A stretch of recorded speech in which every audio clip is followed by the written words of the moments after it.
For 2019, we expect China's economic growth to slow quite a lot in the first half, especially in the second quarter. This is because the credit expansion is slowing, the property boom is ending, and also we expect some payback for the front-loading of exports due to the US-China trade tensions.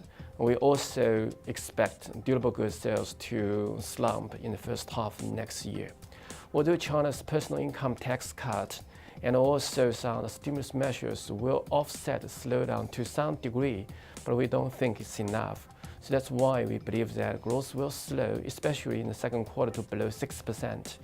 Well, by that time, we expect the Chinese government to take more aggressive actions, such as they cut reserve requirement ratio. They will introduce more aggressive fiscal and monetary policies. And I think it's what's most important is for them to deregulate the property markets, especially in big cities.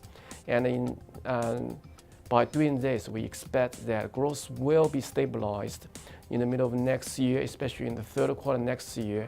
And perhaps maybe in the fourth quarter, we expect some moderate rebound. Regarding the policies in 2019, I believe many people will ask the same question. Why the Chinese government does not introduce more aggressive policy measures at this point of time if we expect the economy will get much worse before getting better? Well, my view is that the Chinese government did the last stimulus only 3 years ago, and they ran out of ammunition. And also, the Chinese government faced many more constraints. For example, China's foreign exchange reserves now was only at 3 trillion. It was 1 trillion below the peak in 2014. China's current account now is in deficit. And also, we need to notice that renminbi is under depreciation pressure.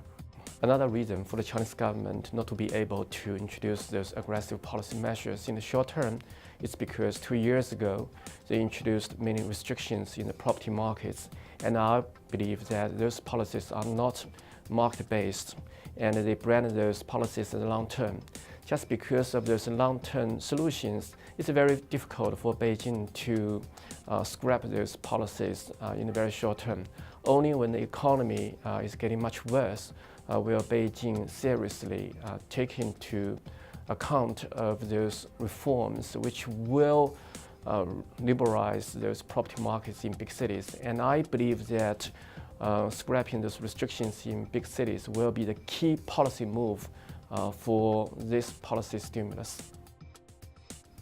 Yeah, so for next year, so on top of those conventional policies such as cutting reserve requirement ratio and raising fiscal deficit and also putting more money into infrastructure projects, I believe the Chinese government will do 3 things to help support the economy and bring the economy out of the slowdown. The first one is renminbi depreciation. I expect more depreciation, especially in the second quarter next year. The second one is tax rate cut. I especially expect Beijing to cut VAT tax and also corporate income tax by 2 to 3 percentage points. The final one, and I also believe the most important one, is to liberalize those big cities' property markets, especially to scrap price controls. And we expect that rebound of the property markets, both about new home sales and property investment, will be the most important policy move for the Chinese government in 2019.